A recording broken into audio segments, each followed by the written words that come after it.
نحمده ونصلي على رسوله الكريم اما بعد فاعوذ بالله من الشيطان الرجيم بسم الله الرحمن الرحيم رب اشرح لي صدري ويسر لي امري واحلل عقدة من لساني يفقهوا قولي ربي زدني علما۔ فصل نمبر 92 ہے مراتب محبت اور اس کی خصوصیات۔ تعبد کی یہ خاصیت ہے، تعبد کیا ہوتا ہے؟ عبادت۔ تعبد کی یہ خاصیت ہے کہ خضوع اور انکساری کے ساتھ محبوب سے محبت کی جائے اور محبوب کے سامنے اپنے آپ کو ذلیل اور حقیر اور بے قدر اور بے توقیر کر دیا جائے، یعنی اس چیز کا نام عبادت ہے کہ عبادت صرف کھڑے ہونا نہیں ہے، چند الفاظ پڑھنا نہیں ہے، صرف دل میں پتہ ہونا کہ ہم نماز پہ کھڑے ہیں لیکن دھیان کہیں اور ہونا یا ایک مارے باندھے پڑھنا، یہ چیز عبادت نہیں ہے، بلکہ جس کے لیے نماز پڑھ رہے ہیں، جس کے سامنے پڑھ رہے ہیں یا کوئی عبادت کر رہے ہیں، کوئی صدقہ خیرات کر رہے ہیں، تو جب تک کہ اس عمل کے اندر محبوب کے لیے ایک محبت نہ ہو، اس کے آگے اپنی انکساری نہ ہو، تو یہ چیز بھی عبادت کے خلاف ہے۔ جب آدمی کسی سے محبت کرتا ہے اور محبوب کے سامنے انکساری ظاہر کرتا ہے تو اس کا قلب اس کی عبادت کرتا ہے،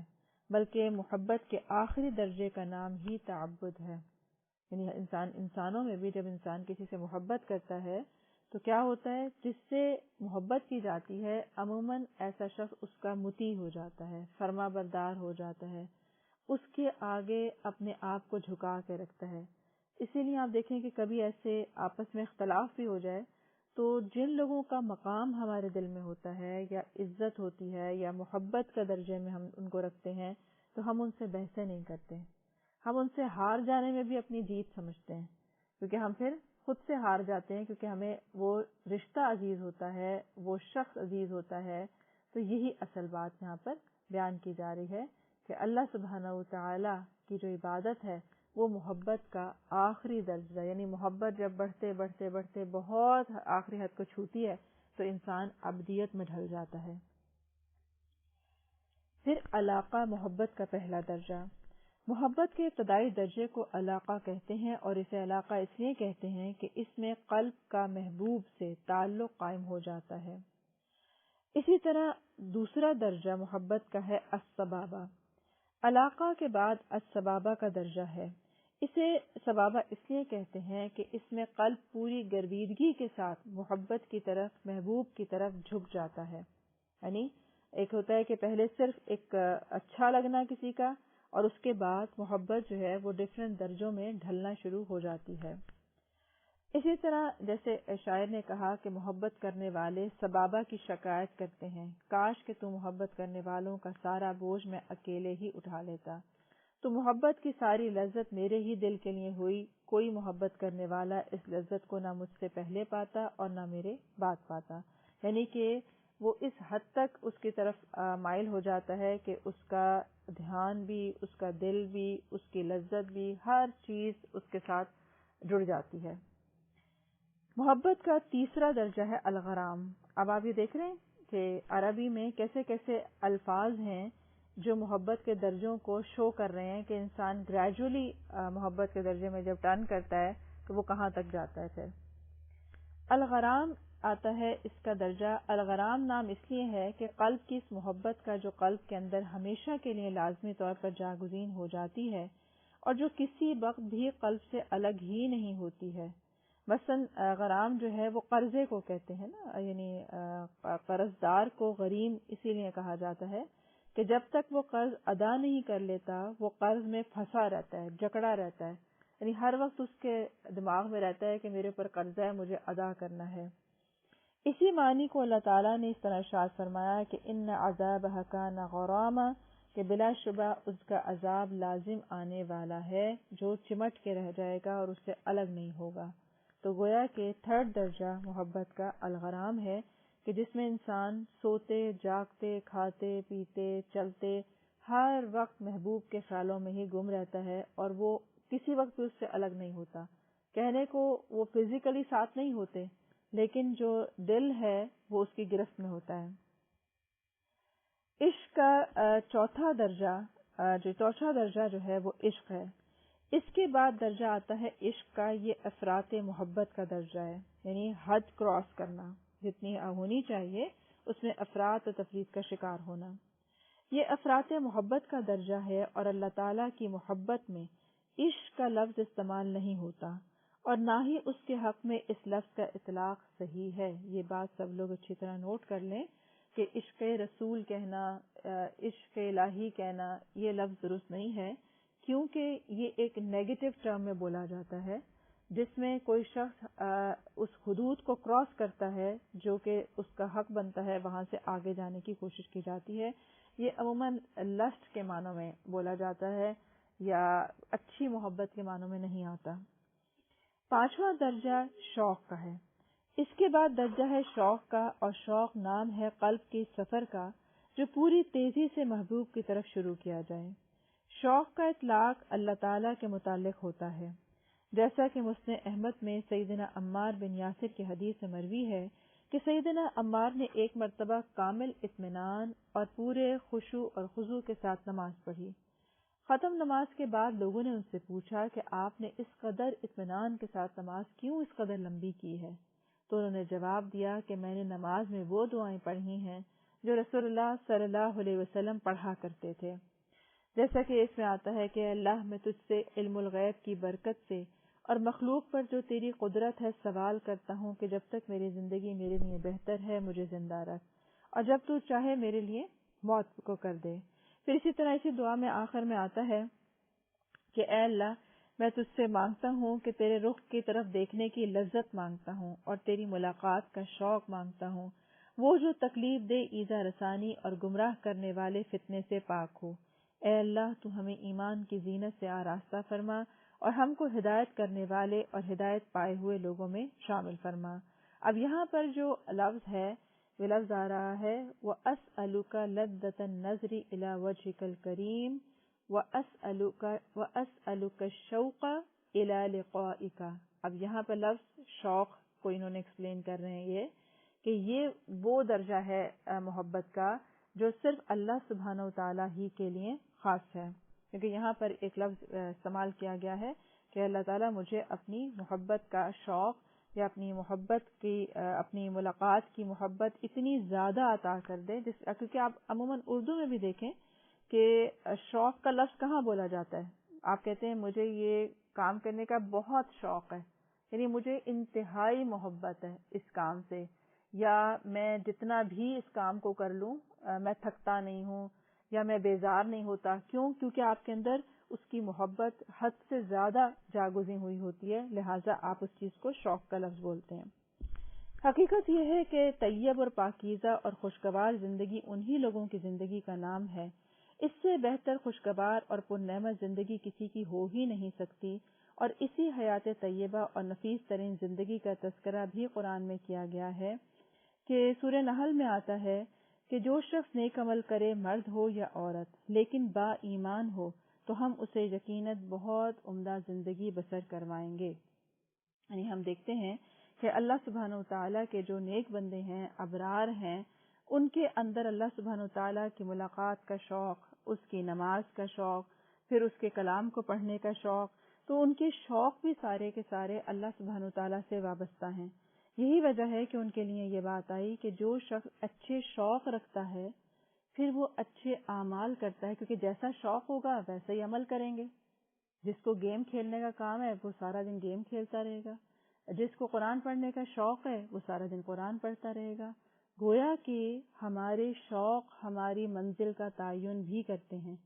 اور ہمارے مزاج کا بھی تعین کرتے ہیں کہ ہم کس طرح کے لوگ ہیں.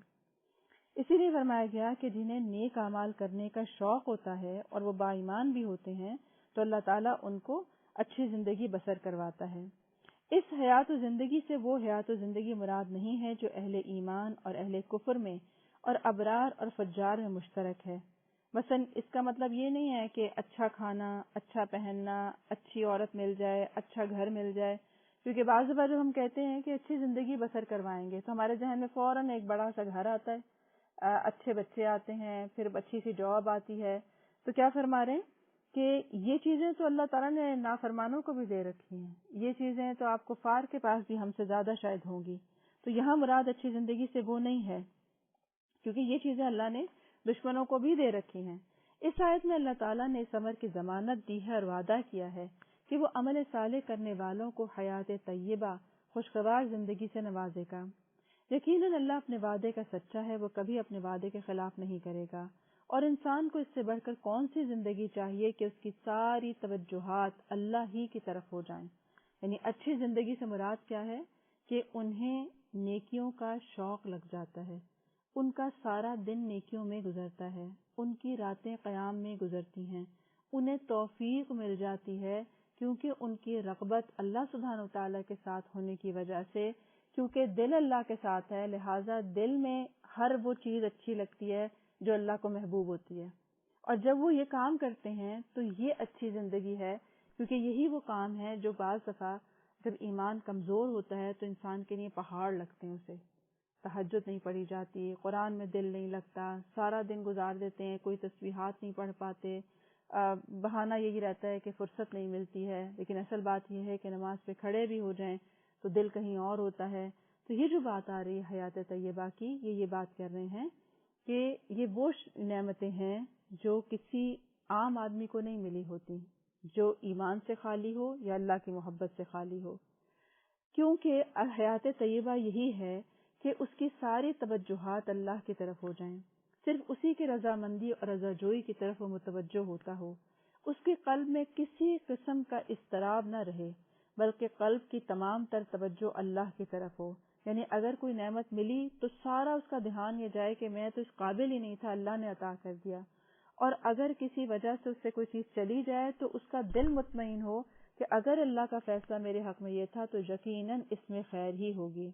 جیسا کہ ہم انبیاء علیہ السلام کو اور صحابہ کرام کو دیکھتے ہیں کہ یوسف علیہ السلام سے گھر بار چلا گیا، باپ کی محبت چلی گئی، سب کچھ چھن گیا، لیکن اس کے باوجود وہ محسنین کے درجے میں تھے۔ کب تھے محسنین میں؟ جبکہ وہ جیل میں تھے، یعنی اس وقت بھی ان کا دل اللہ سبحانہ وتعالی کی طرف تھا اور مطمئن تھا، کیونکہ وہ حق پر بھی تھے۔ اور اسی لیے جو شخص مشکلات میں بھی اللہ کے ساتھ حسن ظن رکھتا ہے، یہ ایک نعمت ہے، یہ حیات طیبہ ہے، کیونکہ مشکلات تو آئیں گی، آزمائشیں آئیں گی، لیکن اس وقت اللہ سبحانہ وتعالی کے بارے میں حسن ظن رکھنا کہ اللہ کا فیصلہ اگر میرے لیے یہ ہے تو یقیناً خیر ہے، اور پھر اللہ تعالیٰ ایک وقت کے بعد اس کی خیر کھول بھی دیتا ہے۔ پھر اسی طرح ایسے شخص کے تمام افکار جو منقسم اور منتشر ہوتے ہیں اور ہر وادی میں پراگندہ صورت میں پھرتے ہیں، وہ صرف معبود واحد پر، اس کی رضامندی اور رضا جوئی پر مجتمع ہو جائیں، اور وہ صرف اپنے محبوب الہی کا ذکر کرتا رہے، اس پر محبت الہی، شوق لقاء محبوب اعلیٰ یعنی اللہ سے ملاقات کا شوق اور اللہ سبحانہ وتعالیٰ سے انس اور تقرب اگر اس پر غالب آ جائے، اور اس کے سارے غم، اس کی فرحت، مسرت، تصور اسی اللہ سبحانہ وتعالیٰ کے گرد طواف کرتے رہیں، بلکہ اس کے خیالات قلب بھی اللہ سبحانہ وتعالیٰ ہی کے لیے رہیں، ایسا آدمی اگر خاموش بھی رہتا ہے تو صرف اللہ کے لیے، اللہ کی رضا جوئی کے لیے وہ بولتا ہے تو صرف اللہ کے لیے، یعنی اس کا بولنا حق کا بولنا، اس کا خاموش رہنا اللہ کی خاطر خاموشی، سنتا بھی ہے تو اللہ کے لیے، دیکھتا ہے تو اللہ کے لیے، اور اللہ کے ساتھ اللہ کی رضامندی کے لیے، اور اس کی تمام تر حرکات و سکنات صرف اسی کی مرضی، اس کی رضامندی اور رضا جوئی کے لیے ہو جاتی ہیں۔ اسی کے ساتھ وہ اپنی زندگی گزارتا ہے اور اسی پر وہ مرتا ہے اور اسی پر آخرت میں اٹھایا جائے گا۔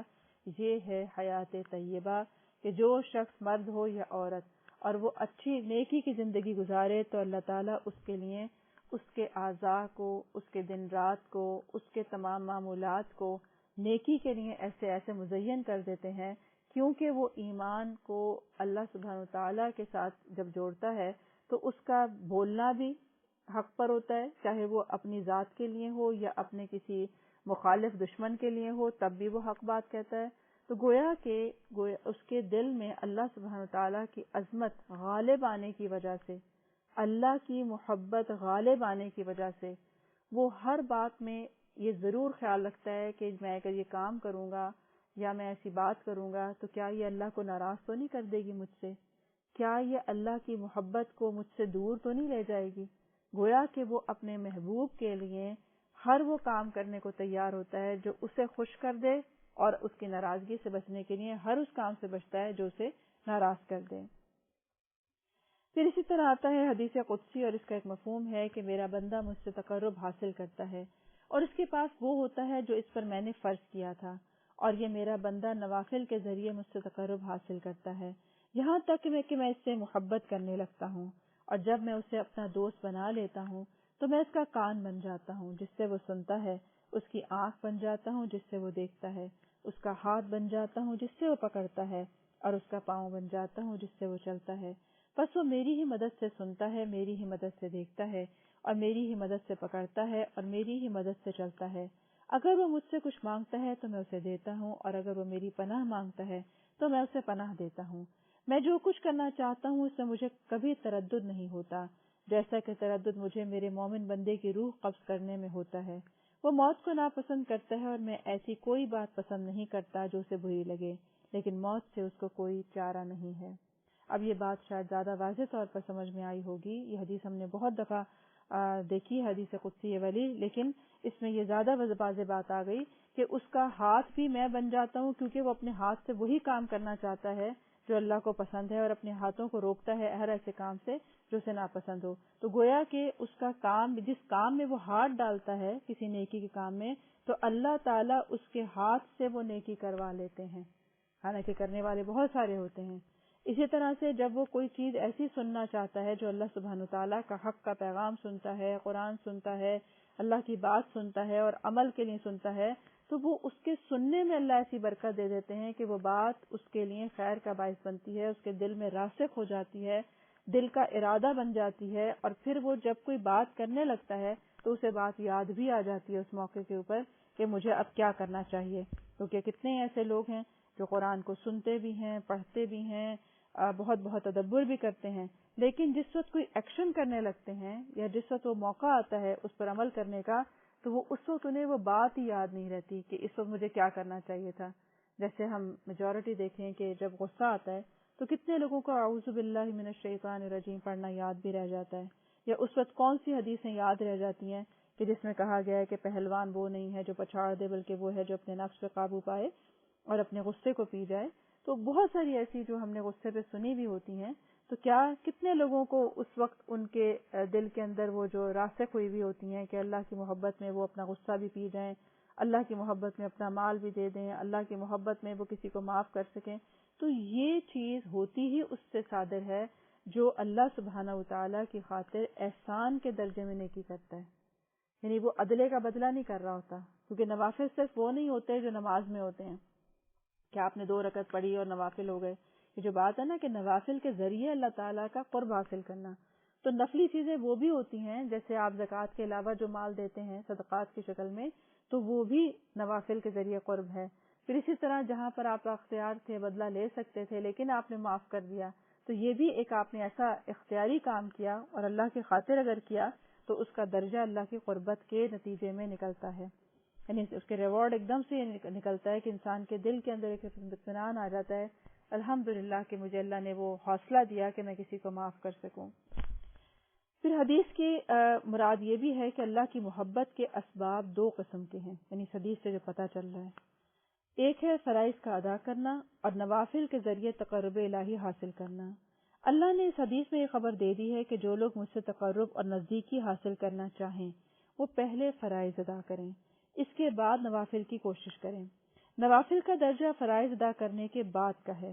اللہ سے محبت کرنے والا جب نوافل کی کثرت کرتا ہے تو وہ اللہ کا محبوب بن جاتا ہے، تو یہ محبت ایک اور محبت کی موجب بنتی ہے جو پہلی محبت سے مافوق اور قوی تر ہو جاتی ہے۔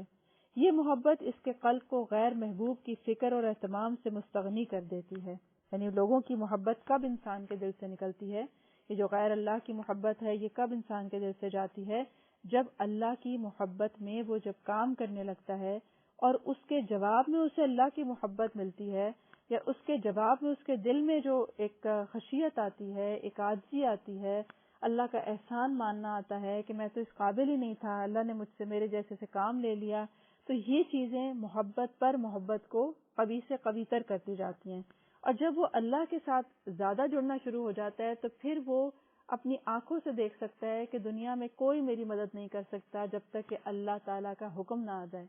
حتیٰ کہ وہ جان جاتا ہے کہ اگر لوگوں میں سے بھی کسی کی مدد آئے گی تو وہ اللہ نے اس کو میرے لیے مسخر کیا ہے تو ہی وہ میرے کسی کام آ سکتا ہے.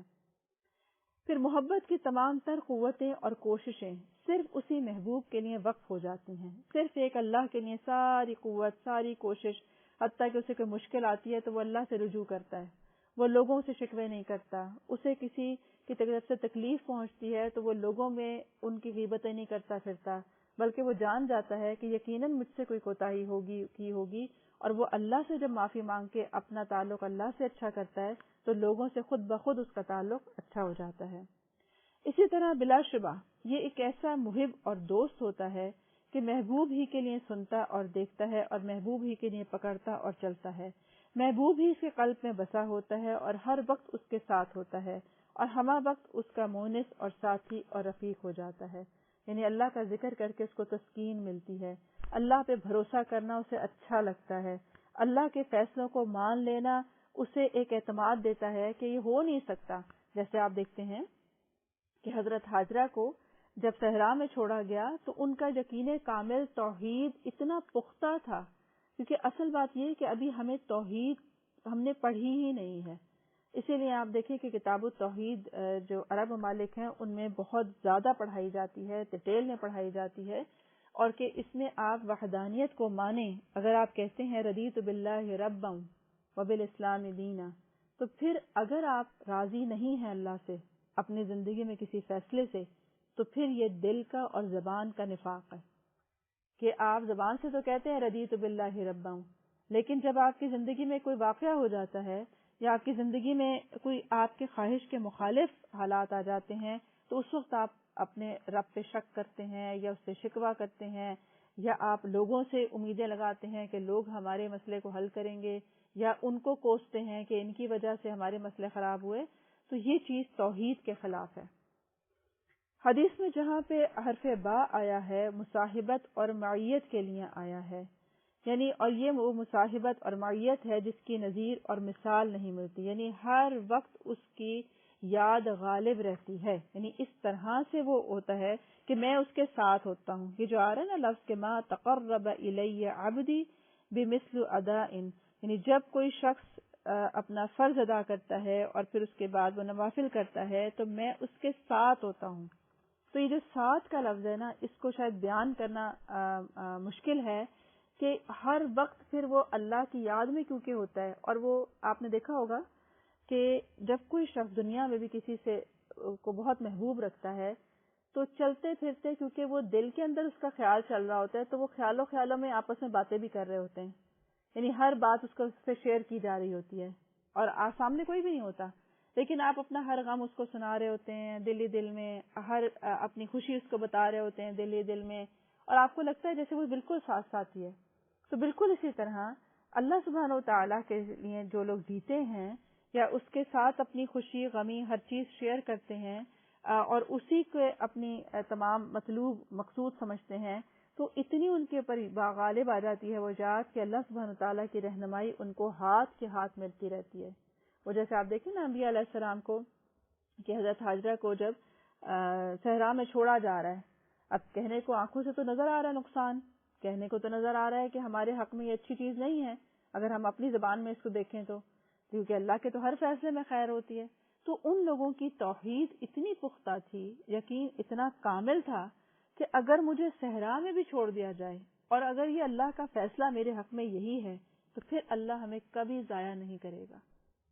کبھی ضائع نہیں کرے گا. اور پھر ان کا وہ جو گمان تھا اللہ کے بارے میں وہ پورا ہو گیا. اور اسی طرح آپ ہر نبی کو دیکھ لیں، جب اس کے اوپر مشکل آئی، جب اس کے اوپر کریٹیکل سچویشن آئی تو اس نے اللہ کو پکارا اور اس یقین سے پکارا کہ ہو ہی نہیں سکتا کہ جو میرے ساتھ واقعہ ہوا ہے. موسیٰ علیہ السلام ہیں، ان کے ہاتھ سے قتل ہو گیا ہے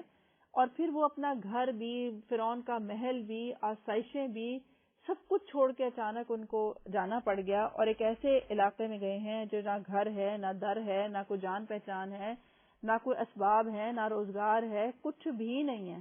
اور ایک دم سے ساری آسائشیں ختم ہو گئی ہیں تو کیا کہتے ہیں ربی انی لما انزلت الی من خیر فقیر، یا اللہ تو مجھ پہ جو بھی خیر نازل کر دے میں اسی کا محتاج ہوں. گویا کہ میرا یہاں آنا بھی خیر ہے،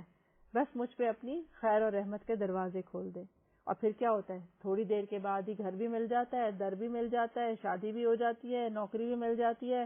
تو یہ ہے وہ اللہ پر کامل یقین. یہ اس وقت آتا ہے جب اللہ سے محبت ہو. اور اللہ کی محبت کب حاصل ہوتی ہے؟ جب انسان ہر چیز میں شعوری طور پر، پہلے شعوری طور پر آپ کو اللہ کو اپنے ساتھ شامل کرنا ہوتا ہے، اللہ کے احکامات کو شعوری طور پر ماننا ہوتا ہے. حالانکہ دل نہیں چاہ رہا ہوتا، بس نیند زیادہ پیاری ہوتی ہے، حیا علی الصلاح کی آواز آ رہی ہوتی ہے، لیکن کروٹ بدلتے ہیں، دوسری کروٹ لیتے ہیں. لیکن جس وقت آپ کو حیا علی الصلاح کی آواز آئے اور آپ کو یہ پتہ چل جائے کہ اللہ سبحانہ و تعالیٰ کی طرف سے مجھے پکار آ گئی ہے اس وقت، تو اس وقت پھر محبت آپ کو بے چین کر دے اور پھر آپ کی نیند اڑ جائے اور اس کے بعد آپ اٹھ کھڑے ہوں، تو یہ چیز انسان کی جو اللہ کی اطاعت ہے وہ انسان کو محبت کی طرف راغب کرتی ہے. پھر اسی طرح آپ یہ دیکھیں کہ محبوب سے محب جس قدر قریب ہوتا ہے دوسرا کوئی اس قدر نہیں ہوتا. یعنی آپ نے دیکھا ہوگا نا، جو دو لوگ محبت کرتے ہیں وہ آپس میں اتنا قریب ہوتے ہیں، خیالوں میں بھی، دلی طور پر بھی، ہر طرح سے. اور بسا اوقات یہ محبت اس قدر راسخ اور جاگزین ہو جاتی ہے کہ محبت کرنے والا اپنی جان تک کو فراموش کر دیتا ہے، لیکن محبوب کو کسی حال میں فراموش نہیں کرتا ہے. یعنی اس کے ساتھ ہونے کا احساس اتنا غالب آ جاتا ہے کہ وہ اپنے لیے کوئی تکلیف برداشت کر لیتا ہے، لیکن وہ اس پہ آنچ نہیں آنے دیتا. یا اسی طرح سے بعض دفعہ وہ اس کے پیچھے اپنے آپ کو بیمار کر لیتا ہے اس کی چاہت میں. تو اسی طرح سے جو اللہ سبحانہ و تعالیٰ سے محبت کرتا ہے وہ اپنی جان کو پیچھے رکھتا ہے اور اللہ کی بات کو آگے رکھتا ہے، یا اس کے جتنے بھی احکامات ہیں اس کی پیروی کو اپنی سعادت سمجھتا ہے. یعنی آپ جیسے محبوب کے لیے کوئی کام کرنا ہو یا کوئی چیز لینی ہو، کوئی تحفہ لینا ہو، تو پھر کیا ڈھونڈتے ہیں؟ دنیا میں وہ چیز ہی نہیں بنی ہوتی جو اسے دینی ہوتی ہے، اور جو بڑے پیسے لگا کے ڈھونڈ کے لے بھی لی ہوتی ہے اس میں خطرہ کیا رہتا ہے؟ پتہ نہیں اسے پسند بھی آئے گی کہ نہیں آئے گی. تو ایک خوف رہتا ہے. یعنی محبت خوف کو بھی جنم دیتی ہے، جسے اللہ کے معاملے میں ہو تو خشیت کہتے ہیں. اور اسی لیے آپ دیکھیں کہ جب ابراہیم علیہ السلام یا اسماعیل علیہ السلام دیواریں کھڑی کر رہے ہیں خانہ کعبہ کی، محبت سے کر رہے ہیں، بہت شوق سے کر رہے ہیں، اطاعت بھی کر رہے ہیں، لیکن اس کے باوجود خوف کیا ہے محبوب کے لیے کہ ربنا تقبل منا انک انت السمیع العلیم وتب علینا انک انت التواب الرحیم، کہ ہم نے اپنی سی ادنا سی کوشش کی ہے لیکن بس آپ کے لیول کا تو نہیں ہوا. آپ تو خالق ہیں اور ہم مخلوق ہیں، ہم تو جتنا بھی اچھا کر لیں ہم اس لیول کو تو پا ہی نہیں سکتے، لیکن بس ہم سے قبول کر لیں. تو یہ وہ چیز ہے کہ جس سے تعلق ہوتا ہے وہ بہتر طور پر اس بات کو سمجھ سکتا ہے کہ کس طرح انسان محبوب کے لیے اپنی ہر چیز دے کر بھی اسی عاجزی کا شکار رہتا ہے کہ گویا اس نے کچھ بھی نہیں کہا ہے. پھر اسی طرح سے غور کرو کہ یہاں پہ اللہ نے صرف کان اور آنکھ اور ہاتھ اور پاؤں کے ذکر پر اکتفا کر لیا ہے، زبان کا ذکر نہیں کیا. اور اس کی وجہ صرف یہ ہے کہ کان سے سننا اور اس کا ادراک کبھی اختیاری ہوتا ہے اور کبھی غیر اختیاری. آنکھ سے دیکھنے کا بھی یہی حال ہے، کبھی اختیاری ہوتا ہے کبھی غیر اختیاری. ہاتھ اور پاؤں کا بھی یہی حال ہے، لیکن زبان کا حال دوسرا ہے. یہ بغیر مقصد و ارادے کے حرکت نہیں کرتی ہے. نیز بمقابلہ دیگر جوارے اور اعضاء کے قلب سے تعلق اور اشتغال زبان ہی کو ہوتا ہے، اور قلب کے تاثرات سے سب سے زیادہ زبان متاثر ہوتی ہے، کیونکہ زبان قلب کی ترجمان اور پیمبر ہوتی ہے. تو اس لیے جو کچھ انسان کے دل میں ہوتا ہے وہی اس کی زبان پر ہوتا ہے. ہم یہ نہیں کہہ سکتے کہ ہاں زبان سے تو تسبیحات تو ہم زبان سے پڑھتے ہیں لیکن دل میں ہوتا نہیں ہے. اصل میں ہمارے جب ہم کہتے ہیں سبحان اللہ الحمدللہ یا ہم کہتے ہیں استغفر اللہ یا ربی، تو کتنی دل میں اللہ کی خشیت ہوتی ہے یا خوف ہوتا ہے کہ اللہ تعالیٰ مجھے اگر گناہ معاف نہ ہوئے تو پکڑ لے گا. بس زبان چل رہی ہوتی ہے، اوپر سے چل رہی ہوتی ہے. تو اس لیے اپنے دل کو اللہ کی محبت میں لائیں گے تو پھر واقعی گناہ بخشے جائیں گے. اسی طرح غور کرو، جب بندہ اللہ سے محبت کرنے لگتا ہے اور فرائض و نوافل کے ذریعے اس کا مقرب بندہ ہو جاتا ہے تو اس کا کیا حال ہوتا ہے. اس کے سننے، دیکھنے، چلنے، پھرنے اور پکڑنے کی کیا کیفیت ہوتی ہے. کیونکہ وہ جو اللہ تعالیٰ فرماتا ہے کہ میں اس کا کان ہوتا ہوں جس سے وہ سنتا ہے، آنکھ ہوتا ہوں جس سے وہ دیکھتا ہے. اس سے اللہ تعالیٰ یہ ثابت کرتا ہے کہ کان اور آنکھ کے ادراک اور ہاتھ پاؤں کے حرکات میں اللہ بندے کے ساتھ ہوتا ہے. یعنی جب آپ اسی لیے آپ کہتے ہیں نا کہ میں نے تو بس ارادہ کیا ہے نیکی کا، باقی اللہ مجھ سے کروا لیتا ہے. اسی طرح آپ وضو کرتے ہیں، آپ نماز کی نیت کرتے ہیں، لیکن پھر اللہ آپ سے پڑھوا لیتا ہے. جو ارادہ کرتا ہے، نیت کرتا ہے اور اللہ کی محبت میں کھڑا ہو جاتا ہے آ کے، پھر اللہ تعالیٰ اسے ادا بھی کروا لیتے ہیں. اسی طرح ساری کل نیکیوں کا یہی ہے کہ اللہ سبحانہ و تعالیٰ پھر اس کا ساتھ دیتا ہے. پھر اسی طرح یہ چیز بھی آتی ہے کہ یہاں پہ با مصاحبت اور معیت کے لیے ہے، جس کے معنی یہ ہوتے ہیں کہ بندہ اس حال میں سنتا، دیکھتا، پکڑتا اور چلتا ہے کہ اللہ تعالیٰ اس کے ساتھ ہوتا ہے. اور یہ بات دوسری حدیث سے بھی واضح ہوتی ہے جہاں پر آتا ہے کہ میں اپنے بندے کے ساتھ ہوں جب وہ مجھے یاد کرتا ہے اور میرے لیے اس کے ہونٹ جب حرکت کرتے ہیں. یہ وہی خاص قسم کی معیت ہے جو اس آیت میں بھی آتی ہے، جیسے آتا ہے کہ ان اللہ معنا،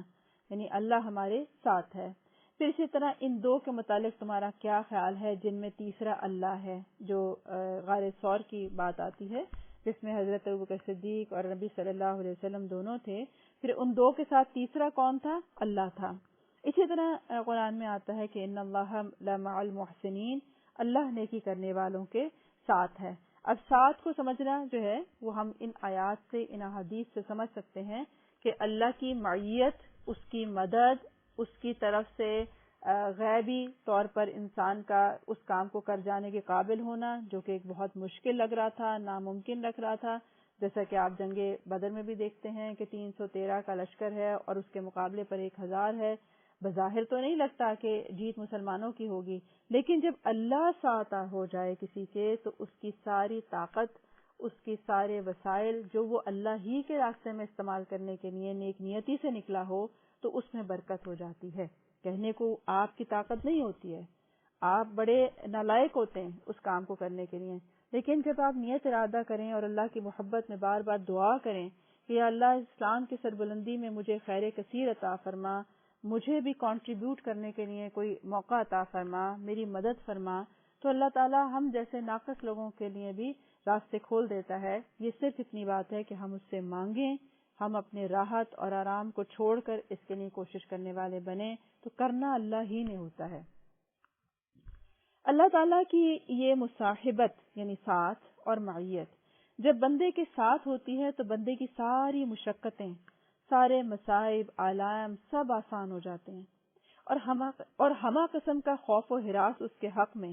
امن و اطمینان کا باعث بن جاتا ہے. آپ سب ماشاءاللہ قرآن کے اسٹوڈنٹ ہیں، آپ کو اندازہ ہوگا کہ جس وقت آپ کو کوئی کہتا ہوگا پہلے کہ قرآن کورس کر لو تو آپ کو لگتا ہوگا بہت مشکل ہے اور پتہ نہیں کیا ہو جائے گا، پتہ نہیں مجھے تو عربی بھی نہیں آتی ہے، اور بچوں کا کیا ہوگا، اور پھر گھر کا کیا ہوگا، میں مینج کیسے کروں گی. لیکن پھر کیا ہوا کہ جب آپ نے ایڈمیشن لے لیا تو اللہ سبحانہ تعالیٰ نے آپ کے لیے کام بھی مینج کر دیے، آپ کے لیے وہ جو سارے خوف تھے وہ اطمینان میں بدل گئے، آپ کے اندر اس علم کو سیکھنے کی خوشی ڈال دی، اور اسی کے ذریعے سے انشاءاللہ تعالیٰ جو آپ تربیت اپنی اولاد کی کریں گی اور آپ جو ایک ماحول گھر کا بنائیں گی وہ بھی آپ کے لیے اجر و ثواب کا باعث ہوگا. تو یہاں یہی بات کر رہے ہیں کہ وہ معیت بعض دفعہ کس طرح انسان کو محسوس ہوتی ہے کہ اس کے خوف کم ہو جاتے ہیں، اس کے خوف و ہراس جو ہوتے ہیں، اس کے جو وہم ہوتے ہیں، پتہ نہیں یہ نہ ہو جائے وہ نہ ہو جائے، وہ اطمینان میں بدل جاتے ہیں. پھر اللہ کی معیت ہمہ قسم کی مصائب، مشکلات کو آسان کر دیتی ہے. اللہ تعالیٰ ہر حال میں اس کے ساتھ ہوتا ہے، اس لیے نہ اسے ہم ہوتا ہے، نہ غم ہوتا ہے، نہ حزن ہوتا ہے، نہ ملال ہوتا ہے. یعنی اگر اس سے کوئی چیز چلی جائے، مثلا آپ کو علم حاصل کرنے کے لیے اپنی نیند قربان کرنی پڑے، تھوڑا سا زیادہ جاگنا پڑ جائے، یا اپنے آپ کو تھوڑی دیر بٹھا کے رکھنا پڑ جائے کہ آپ کے کام تھے لیکن پھر بھی آپ نے اس کو پڑھائی کو ٹائم دیا اور اپنے آپ کو زحمت میں ڈال کر کیا، لیکن آپ کو وہ زحمت نہیں لگے گی. آپ کے لیے وہ زحمت بھی جو ہے آپ کہیں گے مجھے بڑا اچھا لگتا ہے جب مجھے یاد ہو جاتا ہے وہ چیز، یا مجھے بڑا اچھا لگتا ہے علم حاصل کرنا جب مجھے کوئی اگلی بات پتہ چلتی ہے. تو گویا کہ وہ کسی اور کے لیے زحمت ہے یا کسی اور کے لیے وہ کام بورنگ ہے، لیکن آپ کے لیے وہی کام جو ہے وہ مرغوب ہو جاتا ہے. یہ ہے اللہ کی مدد. جب کسی بندے کا اللہ تعالیٰ سے مصائب اور مشکلات میں یہ معیت اور مصاحبت حاصل ہو جاتی ہے تو پھر اس کے تمام تر حوائج، ضروریات بھی اس کی معیت ہوتی ہے، یعنی ساری ضروریات میں بھی اس کی مدد آنا شروع ہو جاتی ہے. اور اللہ اس کے تمام ضروریات اور سوالات جو کو اللہ سے وہ سوال کرتا ہے دعا کی شکل میں پورا کر دیتا ہے. جیسا کہ خود اللہ تعالیٰ نے فرمایا ہے کہ اگر میرا بندہ مجھ سے مانگتا ہے تو میں اسے دے دیتا ہوں، اور مجھ سے پناہ مانگتا ہے تو میں اسے پناہ دے دیتا ہوں. لیکن یہاں پر اہم بات کیا ہے کہ مانگا جائے. ہم بعض دفعہ تسبیحات بھی پڑھتے ہیں، نماز بھی پڑھتے ہیں، دل میں تکلیف بھی ہو رہی ہوتی ہے، لیکن جانماز پہ بیٹھ کر یا ویسے اطمینان سے بیٹھ کر اللہ سے لمبی لمبی دعائیں نہیں کرتے، یا اللہ تعالیٰ سے بات نہیں کرتے، اپنی حاجت بیان نہیں کرتے. اس میں آپ شیطان اکثر ہی کیا کرتا ہے کہ پوری نماز پڑھوانے کے بعد نفل بھی پڑھ لیں گے ایکسٹرا، لیکن پھر کہتا ہے بس جلدی سمیٹو، بس کافی ہو گیا، اب دعا نہیں مانگتے ہم اس طرح سے. تو اصل بات یہ ہے کہ جو اللہ سے مانگتا ہے تو اسے عطا ہوتا ہے. اس لیے چلتے پھرتے اللہ سے اپنی باتیں کریں، نماز کے بعد بھی کریں، چلتے پھرتے بھی کریں، جب دل میں آئے بات کر لیا کریں، جب دل میں آئے اپنے کوئی رنج ہے، غم ہے، کوئی چیز تکلیف دیتی ہے، آپ کو کسی رشتے سے تکلیف ہے، یا اللہ مجھے اپنے شوہر سے یہ مسئلہ ہے، اس مسئلے کو حل کر دے، یا اللہ میرے بیٹا سرکش ہو گیا ہے، اس کو ٹھیک کر دیں، مجھے اس سے یہ مسئلہ ہو رہا ہے، یا مجھے یہ خوف ہے میری بچی کی شادی کروا دیں. یہ ساری باتیں آپ اللہ سے کہیں، جو آپ کے اندر خوف ہیں، جو آپ کے اندر تکلیفیں ہیں، جو چیز بھی آپ چاہتے ہیں، آپ دیکھیں اللہ تعالیٰ سننے والا ہے. اسی طرح جب وہ مجھ سے پناہ مانگتا ہے، یعنی کچھ ایسی چیزیں ہوتی ہیں جن سے ہم خود پناہ مانگتے ہیں. ہماری بعض دفعہ کچھ عادات ایسی ہوتی ہیں، بس سستی سے پناہ مانگنا کہ مجھے پتہ ہے میں کیوں نہیں قرآن میں آگے نکل پاتی، یا میں دین کا کام کیوں نہیں کر پاتی، کیونکہ میرے اندر سستی ہے. تو پناہ مانگیں یا اللہ تعالیٰ میری اس عیب کو دور کر دے. اسی طرح بعض دفعہ آپ کے اندر چیزوں کو ٹلانے کی عادت ہوتی ہے، تو آپ کہ یا اللہ میں ٹلاتی رہتی ہوں اور سارا دن گزر جاتا ہے، میرا کام اس لیے نہیں ہوتا، میری اس عادت کو بدل دیں، مجھے بہتر کر دیں، مجھے پنکچوئل بنا دیں، مجھے ٹائم ٹیبل بنانا آ جائے، مجھے اس کو فالو کرنا. یعنی چھوٹی سے چھوٹی حاجت جو بھی آپ کے دل پر بھی گزر جائے اسے اللہ سے بیان کریں. یعنی بندہ جب میرے ارادے کی موافقت کرتا ہے، میرے احکامات کی تعمیل کرتا ہے، مشکلات اور مصائب میں میرے پاس آتا ہے اور اپنی حاجات کو میرے آگے نہایت ہی امید کے ساتھ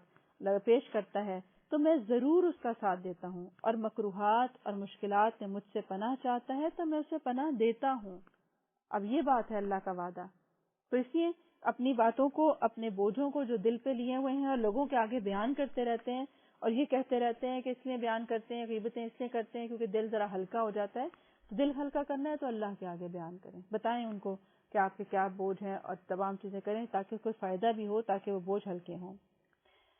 اسی طرح یہ مصاحبت اور اس قسم کی معیت اللہ نے جانبین سے ثابت کی ہے. اور یہ مصاحبت اور معیت وہ رشتہ ہے کہ اللہ اپنے ایسے بندے کی موت میں بھی تردد کرنے لگتا ہے. یعنی یہ جو محبت کا رشتہ ہے یہ دونوں طرف سے ہوتا ہے. وہ اللہ تعالیٰ سے محبت کرتے ہیں اور اللہ تعالیٰ اس سے کرتے ہیں. حتیٰ کہ اللہ اس سے اتنی محبت کرتے ہیں کہ جب اس کی موت کا وقت آتا ہے تو اس کی جان نکالنے میں تردد ہوتا ہے کہ میں کیونکہ اس کو نہیں پسند ہے، اب میں کیسے وہ کام کروں جو اس کو نہیں پسند ہے، کیونکہ اس بندے کو موت پسند نہیں. اور جو چیز اس بندے کو پسند نہیں اللہ تعالیٰ بھی اسے پسند نہیں کرتا. سبحان اللہ. انسان کا درجہ کتنا بلند ہو جاتا ہے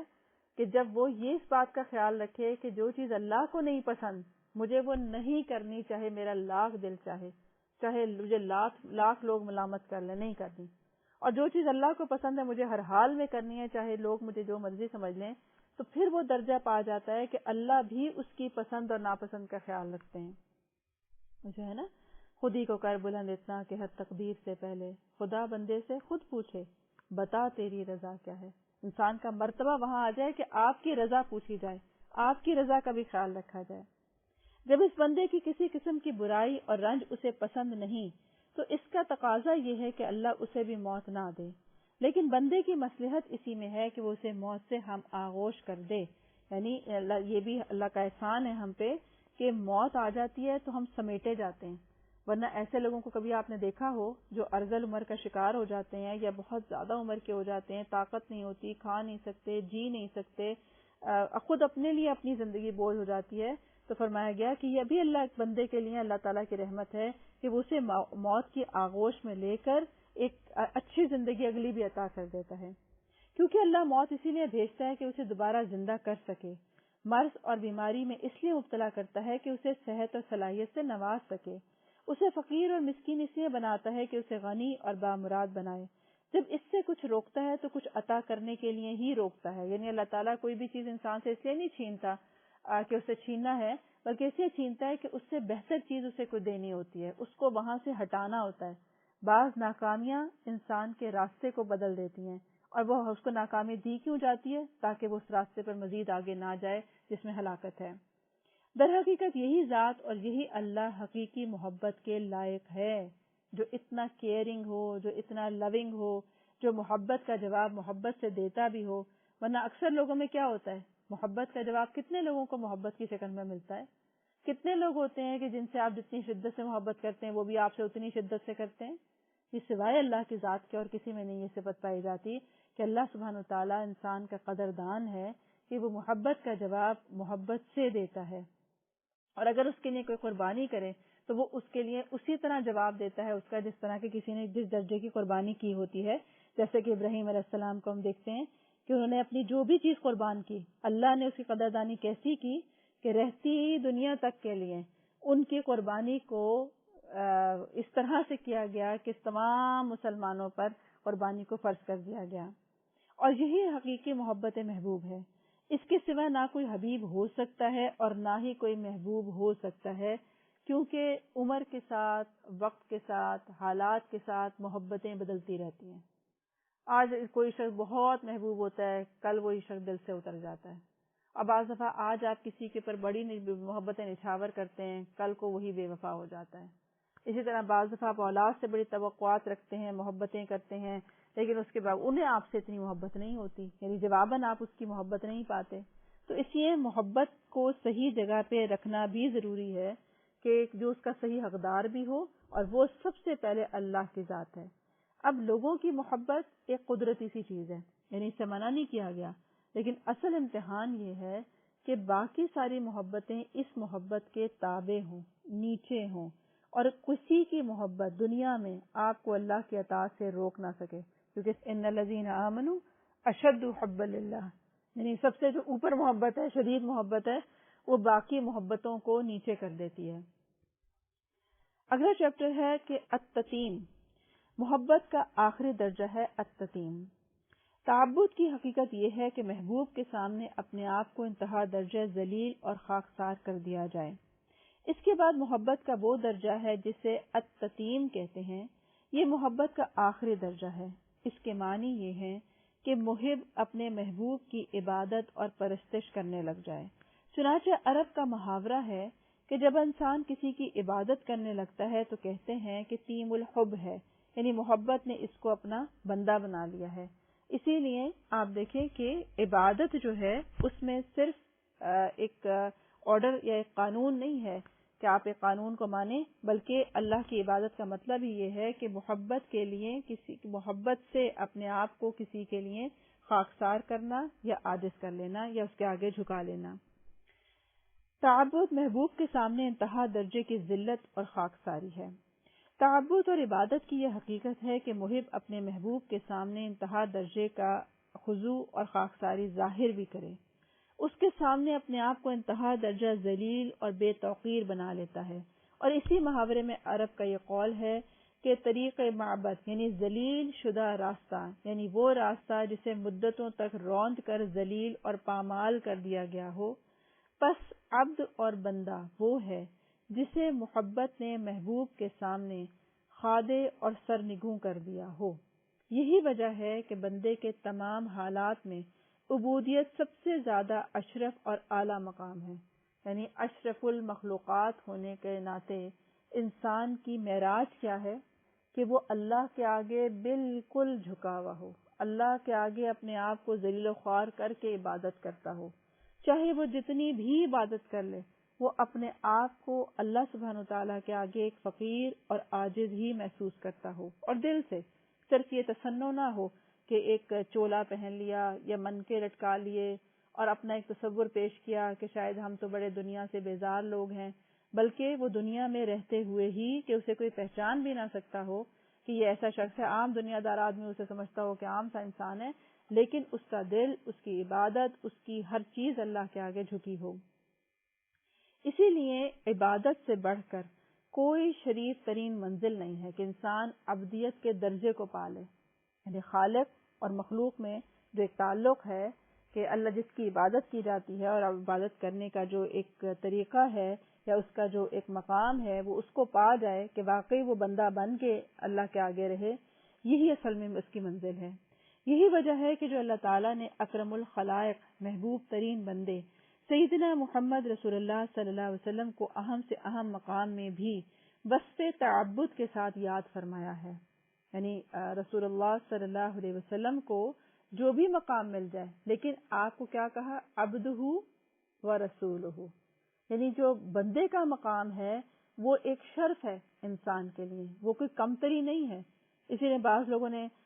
جب یہ نبی صلی اللہ علیہ وسلم کا درجہ بیان کرنے کی کوشش کی، بڑھانے کی کوشش کی، تو انہیں نور کہہ دیا یا اس طرح کی کوئی بات کہہ دی کہ وہ عبد نہیں تھے بلکہ وہ تو نور تھے۔ تو بات یہ ہے کہ اصل جس کو اللہ سبحانہ وتعالی نے عبدیت کا درجہ دیا تو یہ بہت بڑے شرف کی بات ہے انسان کے لیے،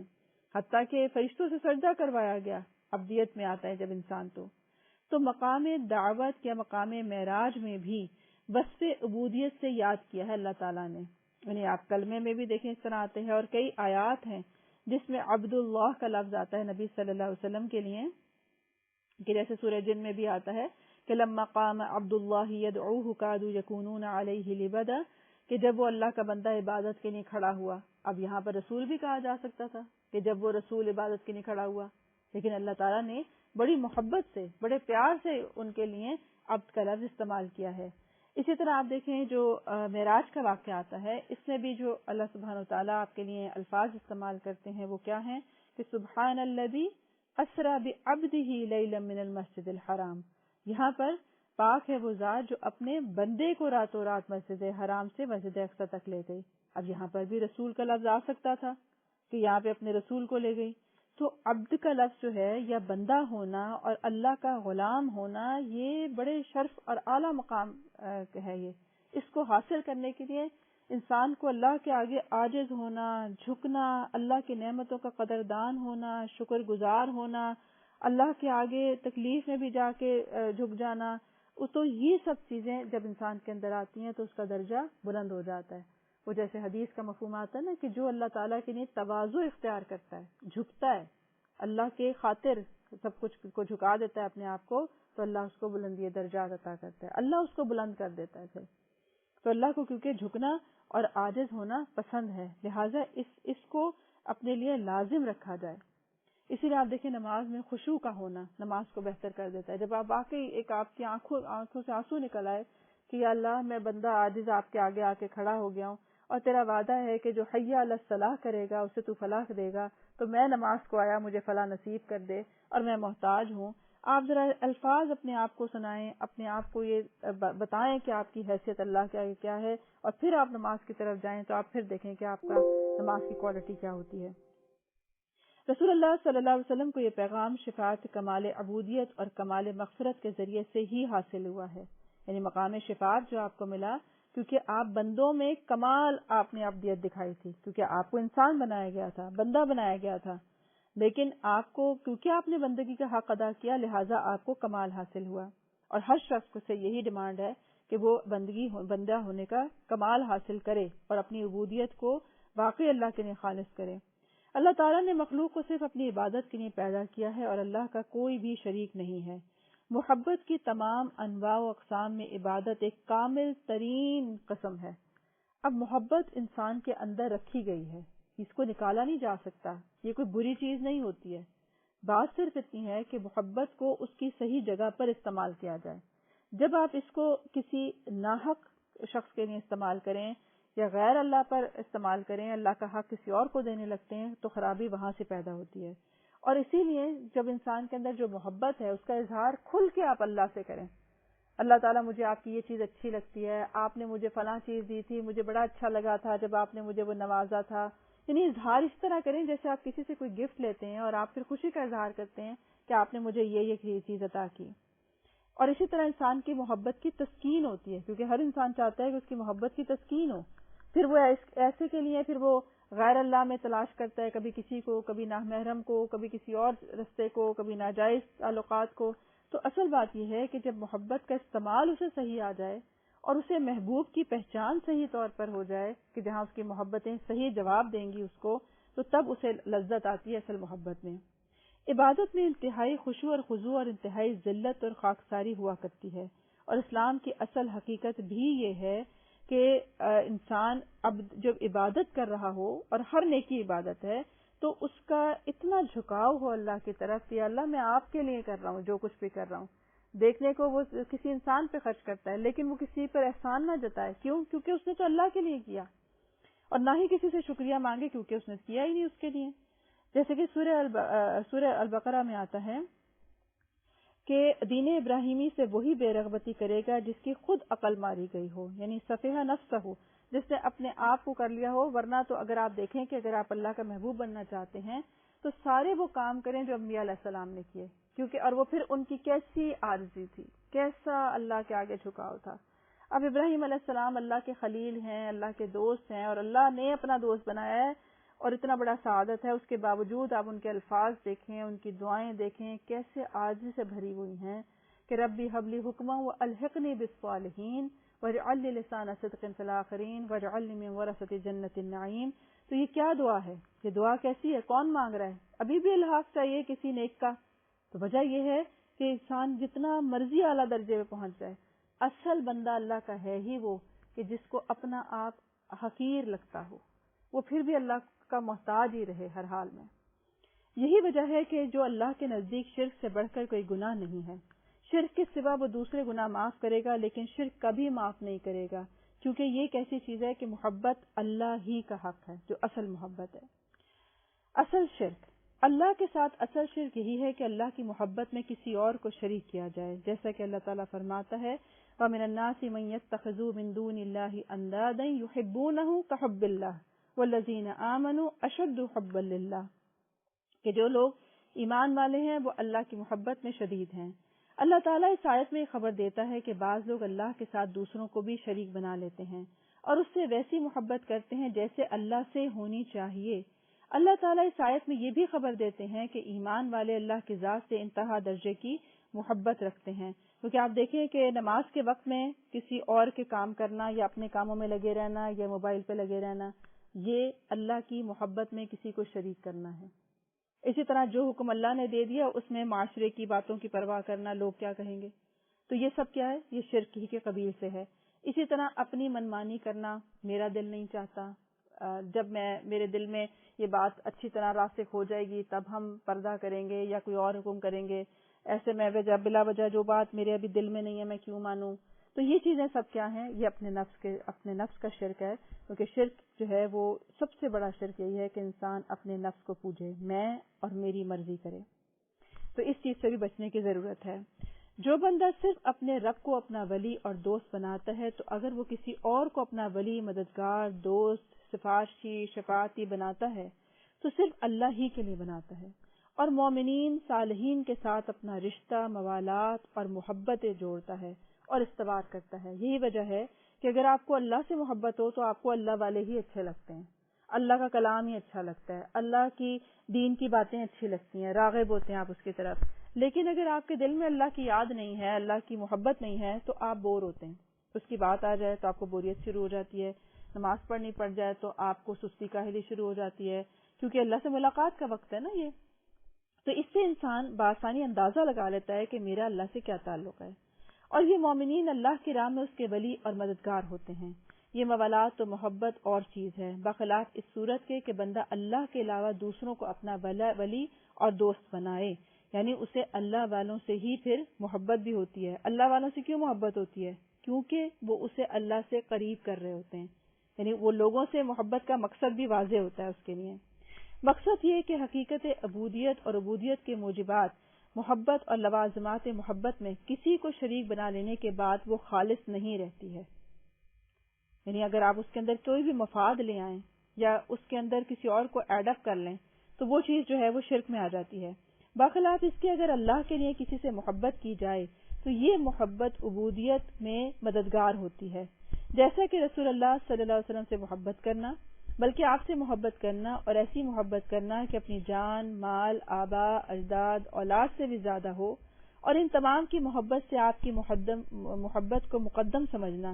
عین تکمیل ایمان ہے، اور وہ اسی لیے رکھا گیا کہ جب آپ کو اللہ اور اس کے رسول سے محبت ہوگی تو آپ اس کی بات سنیں گے، تب آپ اس کے عمل کرنے کے لیے راغب ہوں گے۔ رسول اللہ صلی اللہ علیہ وسلم نے فرمایا کہ کوئی بندہ ایمان کا مزہ نہیں پاتا جب تک کہ اس کے قلب میں 3 خصلتیں موجود نہ ہوں۔ نمبر 1، اللہ اور اللہ کا رسول اسے تمام دنیا والوں سے زیادہ محبوب نہ ہو، اور یہ کہ کسی سے محبت رکھے تو صرف اللہ کے لیے رکھے، اور یہ کہ جس کفر سے اللہ نے اسے نکالا ہے اس کی طرف پھر لوٹنے کا وہ ایسا برا سمجھے جس طرح کہ وہ آگ میں ڈال دیے جانے کو برا سمجھتا ہے۔ یعنی محبت انسان کو پھر اس سے ہٹا نہ سکے وہاں سے، پھر چاہے معاشرہ جو مرضی کر رہا ہو، جس مرضی نہج پہ جا رہا ہو، جو مرضی لباس پہن رہا ہو، جو مرضی طور طریقے اپنائے، اس کا ایمان گوارا نہ کرے کہ وہ اس کی طرف واپس کبھی جائے، یا وہ اللہ کی محبت کو چھوڑ کے لوگوں سے تعریف چاہنے کے لیے کوئی ایسا عمل کرے، کیونکہ جسے اللہ کی محبت مل جائے اسے کسی اور کی محبت کی کیا پرواہ۔ پھر یہ محبت تو محبت الہی کے لوازمات اور موجبات میں سے ہے، اور جس قدر بھی یہ محبت قوی اور زیادہ ہوگی اسی قدر محبت الہی کی جڑیں قوی اور مضبوط تر ہوں گی،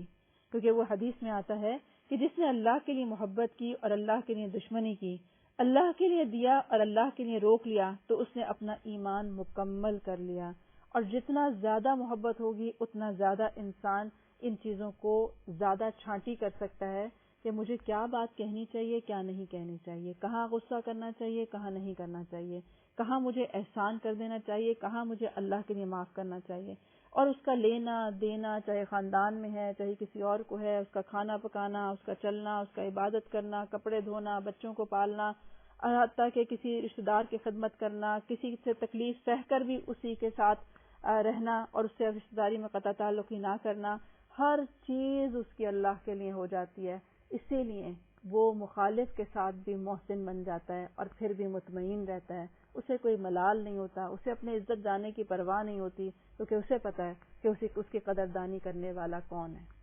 اور وہ اس محبت کو، کیونکہ 2 محبوب ایک دوسرے کی محبت کو بہت اچھی طرح سمجھ رہے ہوتے ہیں، وہ سارے مجمع میں بیٹھے ہوں نا تو ان 2 کیا کنورسیشن چل رہی ہوتی ہے، چاہے خاموشی اور وہ دور فاصلے پہ ہوں۔ بالکل اسی طرح اللہ سبحانہ تعالیٰ کی محبت بھی جب انسان کو ملتی ہے اور وہ کوئی کام کرتا ہے تو دل میں جو ایک سیری آتی ہے، کہ اطمینان آتا ہے، گالیاں کھا کر بھی خاموش رہنے کا، وہ جو ایک اطمینان آتا ہے کہ شکر ہے میں نے نہیں کچھ کہہ دیا تھا، تو یہ چیز انسان کو وہ محبت کی یاد دلاتی ہے، لذت دلاتی ہے جو اللہ کی طرف سے اسے دل کے اطمینان کی شکل میں ملتی ہے، اور یہ محبت اسے آگے سے آگے بڑھاتی ہے نیکیاں کرنے کے لیے۔ اللہ سبحانہ وتعالی ہمیں ایمان کامل عطا فرمائے، اللہ اور اس کے رسول کی محبت میں نیکیاں کرنے والا بنائے، ہر طرح کے شرک سے محفوظ فرمائے۔ وآخر دعوانا ان الحمد للہ رب العالمین، سبحانک اللہم وبحمدک، اشہد ان لا الہ الا انت، استغفرک واتوب الیک۔ بارک اللہ فیکم۔